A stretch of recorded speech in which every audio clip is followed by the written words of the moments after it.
Hello everyone, welcome to week 2, day 4 of our digitizing manufacturing course. Okay, so in our previous lesson, or what this week so to do is to introduce you into photogrammetry and then 3D printing. So there's the continuation of our previous lesson where we learned to actually do, we spoke about the history. Okay, we discussed the history of photogrammetry as you see here. So in this particular lesson, we want to look at the types of photogrammetry. Okay. So we have two types for now. So the metric or the quantitative, and then the interpretive. Okay, so interpretive and then qualitative types of photogrammetry. Okay, so let's look at how these two are. Okay, so with the metric or the quantitative, okay, actually, it's used to determine the ground position, distance, elevation, area, and then volume. Volume. So for large environments or places, okay, if you want to find the distance, okay, so position, area, volume, meaning that would be called the quantitative or the metric. Okay, so this one would require the use of drones or some kind of GPS or satellite imagery to be able to achieve such results. Okay.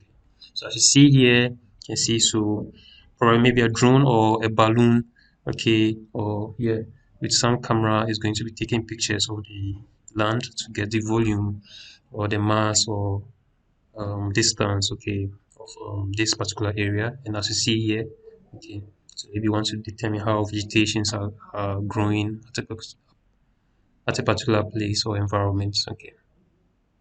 So let's look at the interpretive or the qualitative photogrammetry.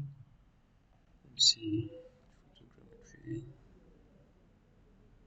So there's quantitative and then there's qualitative photogrammetry. So this one is particularly used to identify objects as you see here, okay, or here.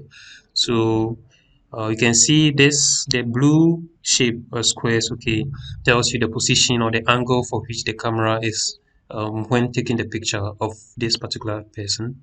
Okay, so the final result should be this particular person, and then the person can be printed. Yeah, you can have a printed copy, or you can use it in an AR, that's augmented reality or virtual reality program. Okay, so as you see here, picture of a root. Okay, so photogrammetry. So instead of you to model it in a 3D software, okay, with just pictures, you can actually get the roots being automatically modeled. Okay, and then meaning the task of the 3D modeler is reduced. Okay. So that should be it for the quantitative and then qualitative. In our next lesson, we'll learn about the applications and then the importance of photogrammetry. So thank you, and then I'll see you in our next lesson. Thank you.